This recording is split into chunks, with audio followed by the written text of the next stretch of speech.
చూస్తున్నాం. అందరూ ఉత్కంఠగా ఎదురు చూసిన చంద్రబాబు నాయుడు ఎస్ఎల్పి పిటిషన్ పై సుప్రీంకోర్టు శుక్రవారానికి వాయిదా వేసింది. మధ్యంతర ఆ బెయిల్ కావాలని చంద్రబాబు నాయుడు తరపున హరీష్ సాల్వే న్యాయవాదుల బృందం అపీల్ చేసింది. అయినప్పటికీ కూడా ఇరు వాదనలు విన్నాం కాబట్టి దీన్ని శుక్రవారానికి వాయిదా వేస్తున్నట్టు ద్విసభ్య ధర్మాసనం పేర్కొంది.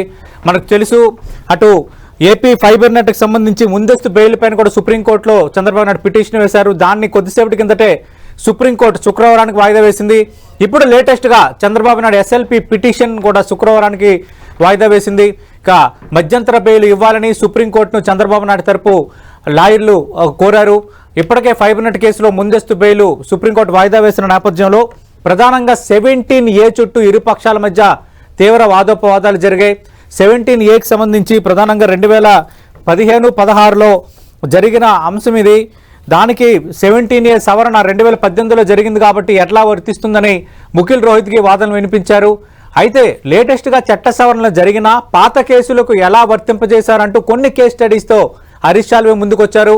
ఒక రకంగా 17A చుట్టే ప్రధానంగా వాదనలు చాలా బలంగా సాగాయి. ఓవరాల్గా మనం చూసుకునేటప్పుడు ముఖ్యంగా అటు ఎస్ఎల్పికి సంబంధించి వాయిదా వేసే క్రమంలో కనీసం మధ్యంతర బెయిల్ అయినా ఇవ్వాలని చంద్రబాబు నాయుడు తరపు న్యాయవాదులు అపీల్ చేశారు.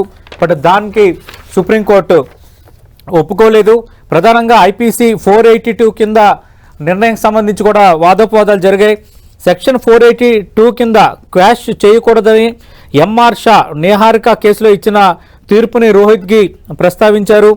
అవినీతి కేసుల్లో ఆధారాలు ఉంటే ఎలాంటి ఎఫ్ఐఆర్ వేటితో సంబంధం లేకుండా ఖచ్చితంగా సెక్షన్ 17A ఎలా వర్తిస్తారన్న అంశాన్ని ముఖిల్ రోహిత్కి తెర ముందుకు తెచ్చారు. రైట్, మరిన్ని వివరాలు అందించడానికి ఢిల్లీ నుంచి మా ప్రతినిధి గోపి సిద్ధంగా ఉన్నారు. గోపి, ప్రధానంగా ఐపీసీ 482 సెక్షన్ 482 అలాగే 17A చుట్టే వాదోపవాదాలు జరిగాయి. మళ్ళీ శుక్రవారానికి వాయిదా వేయడాన్ని ఎలా అర్థం చేసుకోవాలి? ఇంకా కోర్టు ఒక కన్క్లూజన్కి రాలేదనుకోవాలా?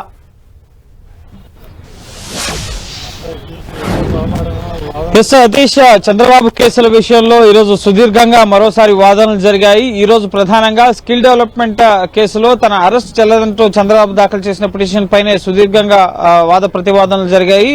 ఏపీ ప్రభుత్వం సిఐడి తరఫున ముకుల్ రోహత్గి సుదీర్ఘంగా వాదనలు వినిపించారు. అనంతరం హరీష్ సాల్వే చంద్రబాబు తరఫున కౌంటర్ ఆర్గ్యుమెంట్స్ వినిపించడం జరిగింది. మరికొన్ని ఆర్గ్యుమెంట్స్ ఏమైనా ఉంటే లిఖితపూర్వకంగా ఇవ్వాలని చెప్పి సూచించడం జరిగింది. సో ఈ రోజుతో ఈ కేసుకు సంబంధించిన కేసు విచారణ ముగిసినట్లుగా కూడా తెలుస్తోంది. శుక్రవారం ఈ కేసుకు సంబంధించిన తీర్పు వెలువరించే అవకాశం కనిపిస్తోంది. జస్టిస్ అనిరుద్ధ బోస్, మేము ముఖ్యమైన ప్రధానమైన కేసుకు సంబంధించిన అంశాన్ని విన్నాము, దాన్ని జడ్జిమెంట్ వెలువరిస్తాము అని చెప్పి మాట్లాడడం జరిగింది. అలాగే ఈ రోజు విచారణ జరగాల్సి ఉన్న మరో కేసు, ఈ ఫైబర్ నెట్ కేసులో ముందస్తు బెయిల్ పిటిషన్ కు సంబంధించిన కేసు విచారణ శుక్రవారానికి వాయిదా పడింది. కానీ స్కిల్ డెవలప్మెంట్ కేసుకు సంబంధించి మాత్రం వాద ప్రతిపాదనలు ముగిసినట్లుగా తెలుస్తోంది. ఈ కేసుకు సంబంధించిన జడ్జిమెంట్ రిజర్వ్ చేసినట్లుగా కూడా తెలుస్తుంది. ఏమైనా కౌంటర్ ఆర్గ్యుమెంట్స్ కు సంబంధించిన వాదనలు ఉంటే అవి లిఖితపూర్వకంగా ఇవ్వాలని చెప్పి సూచించినట్లుగా సమాచారం. సో 5 రోజుల పాటు దాదాపు 10 గంటలకు పైగా ఈ కేసు విచారణ జరిగింది. సతీష్, ముఖ్యంగా సెప్టెంబర్ 23వ తేదీన సుప్రీంకోర్టును ఆశ్రయించారు. సెప్టెంబర్ 27వ తేదీన సిజే ముందు మెన్షన్ చేశారు. అనంతరం ముఖ్యంగా మరొక ధర్మాసనం ముందుకు వచ్చినప్పుడు ఆ ధర్మాసనం నాట్ బిఫోర్ మీ అన్నప్పుడు మరొక ధర్మాసనం అలకేట్ అవ్వడం జరిగింది. ఆ తర్వాత అక్టోబర్ 3, అక్టోబర్ 9, అక్టోబర్ 10, అక్టోబర్ 13 అలాగే అక్టోబర్ 17. సో సుదీర్ఘంగా ఈ కేసులో విచారణ అనేది ముఖ్యంగా సుప్రీంకోర్టులో జరగడం జరిగింది. ఈ స్కిల్ డెవలప్మెంట్ కేసులో తన అరెస్ట్ చెల్లదు. ప్రధానంగా అవినీతి నిరోధక చట్టం సెక్షన్ 1988 సెక్షన్ 17A చుట్టూనే ప్రధానంగా వాద ప్రతివాదాలు అనేవి జరిగాయి. సెక్షన్ 17A చంద్రబాబుకు వర్తిస్తుంది, ఆయనకు రక్షణ ఉంటుంది. గవర్నర్ అనుమతి తీసుకోకుండా ఆయన అరెస్ట్ చేయడం జరిగింది. నిబంధనలకు విరుద్ధంగా ఈ అరెస్ట్ జరిగింది. ఇది అక్రమ కేసు. అలాగే ఆయన ప్రాథమిక హక్కులకు ఉల్లంఘన కలిగించే విధంగా రాష్ట్ర ప్రభుత్వం వ్యవహరిస్తుంది. పూర్తి స్థాయిలో కక్ష సాధింపు చర్య ఇది. ఎలక్షన్స్ రాబోతున్నాయి కాబట్టి ఇప్పుడు కేసులు పెడుతున్నారు, అరెస్టులు చేస్తున్నారని చెప్పి హరీష్ సాల్వే వాదనలు వినిపించారు. అయితే ఈ కేసు దర్యాప్తు అనేది 2015-16లో ఈ కుంభకోణం జరిగింది. 2018 జూన్లోనే ఈ కేసుకు సంబంధించిన దర్యాప్తు ప్రారంభం ప్రారంభమైంది. 2018లో ఈ అవినీతి నిరోధక చట్టం సెక్షన్ 17A అమెండ్మెంట్ అనేది వచ్చింది. సో నేరం జరిగినప్పుడు ఈ సెక్షన్ అనేది లేదు కాబట్టి అది చంద్రబాబుకు వర్తించదు అన్నది ఇటు ఏపీ ప్రభుత్వం సిఐడి తరపున వాదనగా ఉంది. సో ఇరుపక్షాల వాదనలు దాదాపు 10 గంటల పాటు వాదనలు ప్రతివాదనలు సాగాయి.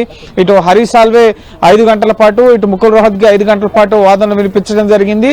సో ఈ రోజు కూడా ఈరోజు అర్జెంట్ అవుతుందా శుక్రవారానికి అని భావించారు. కానీ ఈ ఫైబర్ నెట్ కేసుకు సంబంధించి ముందస్తు బెయిల్ పిటిషన్ ని శుక్రవారానికి వాయిదా వేస్తూ అప్పటి వరకు ఆ కేసులో ఆయన అరెస్ట్ చేయవద్దని చెప్పి కూడా సుప్రీంకోర్టు డైరెక్షన్ ఇవ్వడం జరిగింది. ఇక స్కిల్ డెవలప్మెంట్ కేసుకు సంబంధించి ఈ రోజు అసలు అరెస్టే చెల్లదో అన్న ముఖ్యంగా చంద్రబాబు తరపు న్యాయవాదులు ఒకానొక దశలో ఆయనకి మధ్యంతర బెయిల్ అన్నా ఇప్పించండి, సుమారు 40 రోజులుగా ఆయన జైల్లో ఉన్నాడు, ఆయన ఏజ్ ని పరిగణలోకి తీసుకోండి, 73 ఏళ్ల వయసు, మధ్యంతర బెయిల్ అన్నా ఇప్పించండి అని చెప్పి హరీష్ సాల్వే కోరడం జరిగింది. అయితే మధ్యంతర బెయిల్ ఇచ్చేందుకు మాత్రం సుప్రీంకోర్టు నిరాకరించడం జరిగింది.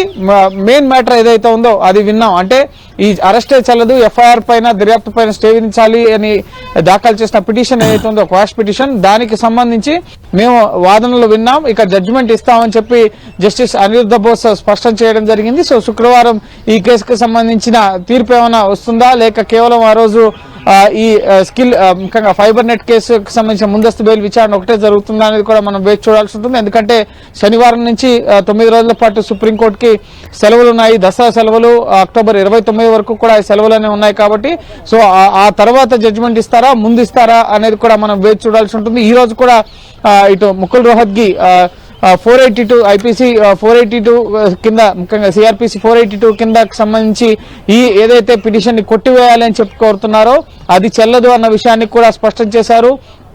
ప్రత్యేక కోర్టుకి కొన్ని ప్రత్యేక అధికారాలు ఉంటాయి, వాటి ఆధారంగానే హైకోర్టు ముఖ్యంగా ఈ కేసుకు సంబంధించిన అన్ని అంశాలను పరిగణలోకి తీసుకోవడం జరిగింది. ముఖ్యంగా కేవలం అవినీతి నిరోధక చట్టంలోని సెక్షన్లు 17A కాదు, మిగతా ఐపీసీ సెక్షన్స్ కూడా కింద కూడా ఆయన పైన కేసులు నమోదయ్యాయి అన్న విషయాల్ని ఈ రోజు కోర్టు దృష్టికి తీసుకురావడం జరిగింది. గతంలో సుప్రీంకోర్టు అలాగే వివిధ రాష్ట్రాలు కోల్కతా హైకోర్టులోనూ అలాగే వివిధ కేసులకు సంబంధించిన అంశాలను కూడా ఈ రోజు ఇరుపక్షాల న్యాయవాదులు కూడా కోర్టు దృష్టికి తీసుకురావడం జరిగింది. సెక్షన్ 17A ఎందుకు వర్తించదు అన్నది ముకుల్ రోహత్గి వాదనలు వినిపించారు. ఎందుకు వర్తిస్తుంది, కేవలం కక్ష సాధింపు చర్య, ఎలక్షన్స్ రాబోతున్నాయి, అలాగే గతంలో ఎఫ్ఐఆర్ నమోదు చేసినప్పుడు ఆయన పేరు లేదు, రీసెంట్ గా ఎఫ్ఐఆర్ నమోదు చేసినప్పుడు అందులో ఆయన పేరుంది, రీసెంట్ గా ఆయన అరెస్ట్ చేసిన తర్వాత ఈ కేసులో ఆయన్ని చేర్చారు అన్న విషయాన్ని హరీష్ సాల్వే వాదనల సందర్భంగా వినిపించడం జరిగింది. సో ఇరుపక్షాల వాదనలు అయితే విన్నారు సతీష్. సో శుక్రవారం ఎటువంటి తీర్పు వస్తుంది, ఆ రోజే ఇస్తారా లేక వెకేషన్ తర్వాత ఈ కేసులో తీర్పు ఇవ్వడం జరుగుతుందా, అలాగే ఈ ఫైబర్ నెట్ కేసుకు సంబంధించి ముందస్తు బెయిల్ పిటిషన్ పైన కూడా శుక్రవారం విచారణ జరగబోతుంది. ఆ రోజు ఉదయమే విచారణ చేపడతా ఉన్నారు. సో చూడాలి శుక్రవారం ఎటువంటి డిసిషన్ సుప్రీంకోర్టు ఈ చంద్రబాబు కేసుల విషయంలో ఇస్తుందనేది. రైట్ గోపి.